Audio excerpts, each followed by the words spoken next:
भाव आहे तो शेतकऱ्याला परवडणार नाही। आमच्या शेतकऱ्याला आज आत्महत्या करण्याची पाळी आली। लक्ष देणार नाहीये। हे आजची फक्त हा ट्रेलर आहे, उद्याचं आंदोलन हे उग्र स्वरूपाचं असणार। गेल्या अनेक दिवसांपासून बीड जिल्ह्यातील शेतकरी आक्रमक झालेला पाहायला मिळतोय। सरकारला अल्टिमेट देखील या ठिकाणी दिलेलं पाहायला मिळतंय। आज हा मोर्चा या ठिकाणाहून निघणार आहे, शेतकरी हक्क मोर्चा, आणि यामध्ये या बॅनरवर शेतकऱ्यांच्या हक्काच्या सगळ्या मागण्या या ठिकाणी बॅनरवर लिहिलेल्या आहेत। आपण शेतकऱ्यांना या ठिकाणी विचारूयात, शेतकऱ्यांशी बातचीत करूयात। नेमकं अल्टिमेट देण्यात आलेलं होतं आणि या अल्टिमेटमध्ये आज मोर्चा निघतोय। आतापर्यंत सरकारने कोणत्याही मागण्याकडे लक्ष दिलेलं नाही, मात्र आज मोर्चा निघतोय। काय सांगाल, बीडचा पहिला आक्रमक मोर्चा निघतोय, आतापर्यंत अल्टिमेट दिलेलं होतं, मान्य नाही झालं, काय सांगाल? हे पहा, सगळ्यात महत्वाचं आम्ही सर्व त्यांना निवेदन दिले की बाबा हे शेतकऱ्याला जो कापसाला भाव आहे तो परवडणारा नाही, सोयाबीनला जो भाव आहे तो शेतकऱ्याला परवडणार नाही। आमच्या शेतकऱ्याला आज आत्महत्या करण्याची पाळी आलेली आहे। त्यामुळं शेतकऱ्याच्या कापसाला जर सरकारने भाव आणि सोयाबीनला भाव दिला नाही तर याच्यापेक्षाही उग्र आंदोलन बीड मधले शेतकरी करतील। नक्कीच आज बाहेर निघावं लागतोय, अल्टिमेट दिल्यानंतर मोर्चा निघतोय, काय सांगाल? मोर्चा तर निघणारच आहे। हे सरकार शेतकऱ्याकडे लक्ष देणार नाहीये। हे आजची फक्त हा ट्रेलर आहे, उद्याचं आंदोलन हे उग्र स्वरूपाचं असणार आहे, एवढंच आमचं म्हणणं आहे। यामध्ये शेतकऱ्यांसाठी गेल्या अनेक दिवसांपासून सरकार दरबारी तुम्ही निवेदन देतायत, झटतायत, मात्र सरकार याकडे लक्ष देत नाहीये, काय सांगाल? हेच मुख्यमंत्री देवेंद्र फडणवीसचं सरकार आहे। यांनी दिंडी काढली होती 2014 साली। कापसाला 6,000 रुपये भाव, सोयाबीनला 6,000 रुपये भाव आणि कापसाला 10,000 रुपये भाव।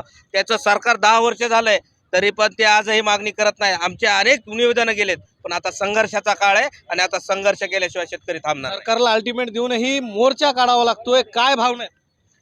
भावना शेतकऱ्याच्या तीव्र आहेत। शेतकरी मेटाकुटीला आलेला आहे, अतिवृष्टीचा भाग आहे, दुष्काळाचा प्रश्न आहे, आमच्यावर कर्जबाजारीपणाची वेळ आहे। शेतकऱ्याच्या भावना एवढ्या तीव्र आहेत की आता त्याचा उद्रेक व्हायचा।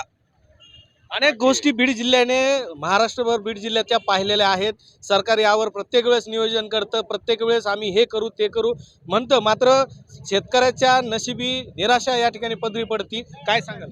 ओल्या दुष्काळ आणि कोरड्या दुष्काळाबरोबर हे आसमानी संकट जे आहे त्याबरोबर सध्या सरकारनं हे सुलतानी संकट राबवलेलं आहे। कारण शेतकऱ्यांच्या मालाला हमीभाव सरकार देत नाही आहे।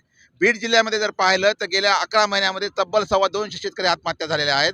आणि दुसरी गोष्ट म्हणजे सरकारचं हे जे धोरण आहे तेच शेतकऱ्यांचं मरण आहे। त्यामुळं जे सरकार जे आहेत ते जेव्हा विरोधी पक्षाला असतात तेव्हा मात्र ते कर्जमाफी करू म्हणतात, शेतकऱ्यांच्या हमीमाला भाव देऊ म्हणतात, मात्र जेव्हा ते सत्तेवर येतात तेव्हा ते सगळं विसरतात।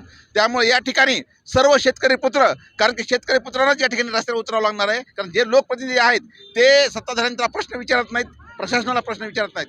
त्यामुळे बीड जिल्ह्यातील सर्व शेतकरी पुत्र या ठिकाणी जमा झालेले आहेत आणि बीड जिल्ह्यामधलं जो थिंगी पडलेला आहे संपूर्ण महाराष्ट्रभर पेटेल हा इशारा आम्ही प्रशासनाला देत आहोत। अल्टिमेट दिलं, मोर्चाही निघतोय, मात्र स्थानिक कोणताही नेता या ठिकाणी दिसत नाहीये। आव्हान केले होते का, आणि शेतकरी म्हणून काय तुमची भावना या मोर्चामध्ये तुमची आहे, काय सांगा? हा मोर्चा शेतकरी पुत्रांना उभारलेला आहे, ना की कोणत्या पक्षानं उभारलेला। त्याच्यामुळे कोणता नेता आला काय आणि कोणी नाही आलं काय, या ठिकाणी जो भी उपस्थित राहणार आहे तो शेतकरी पुत्र म्हणून, शेतकरी म्हणून उपस्थित राहणार आहे। त्यामुळे ज्या नेत्यांना निवडून दिलं असेल त्या नेत्यांनी या मोर्चामध्ये सहभागी होण्यापेक्षा भवनामध्ये शेतकऱ्यांचे प्रश्न मांडावात, ना की या जनतेमध्ये येऊन त्यांचं नाटक करण्याचं काम करावं। ही जनता सगळं बघते। आज शेतकऱ्यांचा हा प्रश्न ज्वलंत असताना विधान भवनामध्ये एकही नेत्यानं मांडलं नाही। या सरकारमध्ये विरोधी पक्ष राहिलेला नाही, म्हणून ही विरोधी पक्षाची भूमिका आज शेतकरी निभावणार आहे आणि या सरकारच्या नाकावर निचडून त्याच्याकडून हा भाव पाडून घेणार आहे, शेतकऱ्याच्या पदरात पाडण्यासाठी रस्त्यावर उतरलेला आहे। या मोर्चामध्ये प्रकर्षाने हिरवीगार तूर दिसतीये, कापूस दिसतोय, काय सांगाल? हे इथपर्यंत घेऊन आलेले आहेत, काय सरकारला दाखवायचं? सरकारला एवढंच सांगायचं आहे की आमच्या हमी भाव, आमच्या तुरीला भाव द्या आणि आमच्या कापसाला भाव द्या, एवढंच आम्ही इथं सरकारला सांगणार आहोत। एकंदरीत सरकारने आतापर्यंत मागण्या मान्य केलेल्या नाही आहेत, आज मोर्चा बी निघतोय, काय सांगाल यामध्ये? 2004-05 मध्ये सोयाबीनला 5,000 ते 6,000 भाव होता, कापसाला 7,000 ते 8,000 भाव होता आणि तुरीला 7,000 ते 8,000 भाव होता। आज 2025 आहे, 20-21 वर्षानंतर सुद्धा तुरीला तोच भाव आहे, कापसालाही तोच भाव आहे आणि सोयाबीनला तोच भाव आहे। 2004-05 मध्ये जे काय खत आहे खताचा भाव होता 1112 रुपये, तो आज आहे 4142 रुपये, म्हणजे 4 पट भाव वाढलेला आहे. ते आपण तुमचं बघितलं आपण 7-7-28 म्हणजे 28 रुपये कापसाला भाव मिळाला पाहिजे. आता इशारा काय असेल हे सगळं जर सरकारपर्यंत मांडून झालेलं आहे, आता इशारा सरकारला काय असेल? आता इशारा हाच आहे की आमच्या मालाला जर योग्य भाव दिला नाही तर आम्ही तीव्र आंदोलन करणार आहोत आणि तुम्हाला खुर्च्या बसून देणार नाही, तेवढं बोलतो मी. नक्कीच जर पाहायला गेलं तर शेतकरी आक्रमक झालेला पाहायला मिळतोय. काय सांगाल, तुरीला, कापसाला, सोयाबीनला भाव नाहीये, यासाठी जे आंदोलन आहे सरकार याकडे लक्ष देत नाही, तुमची काय शेतकरी म्हणून भावना?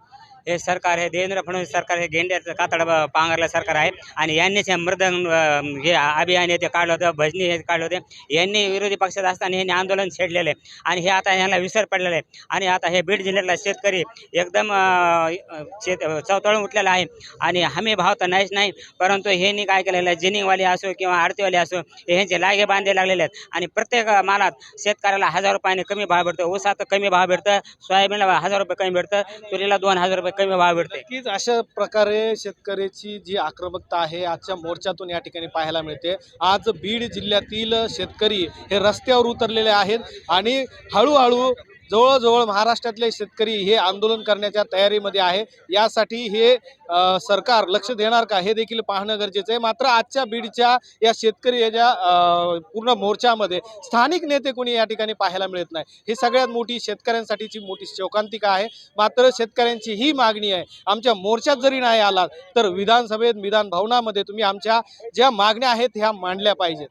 या आक्रमकतेमध्ये आज मोर्चा निघलेला आहे. महाराष्ट्र न्यूज टाइमसाठी रोहित दीक्षित, बीड.